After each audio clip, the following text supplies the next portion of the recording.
నంద్యాల జిల్లా ఆళ్లగడ్డలో mega supreme hero Sai Durgatej సందడి చేశారు.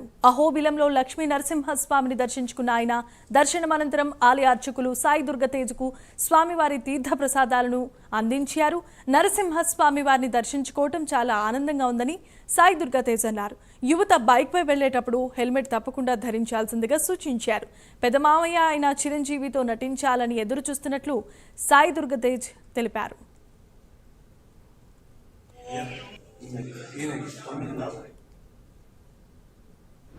చాలా బాగుంది. చాలా విశిష్టత విశిష్టత నాకు కలిగిందండి. చాలా బాగుంది. సో చాలా హ్యాపీగా చాలా సంతోషంగా ఉందండి. అలాగే అందరూ వచ్చి స్వామివారిని దర్శించుకోవాలని కోరుకున్నాను. ప్లీజ్ దయచేసి.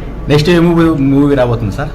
అదే నెక్స్ట్ సంబరాల ఇంటికట్టు అని చెప్పి సంభవం ఉందండి. సో అది ఒకటి జరుగుతుంది షూటింగ్. సో నెక్స్ట్ అదే రాజకీయం అనేది చాలా వైడ్ సబ్జెక్ట్. చాలా నేర్చుకోవాలి. అంత ఈజీ కదా. నాకేదో ఫాలోయింగ్ ఉందని చెప్పేసి సినిమాలో ఫాలోయింగ్ ఉందని చెప్పేసి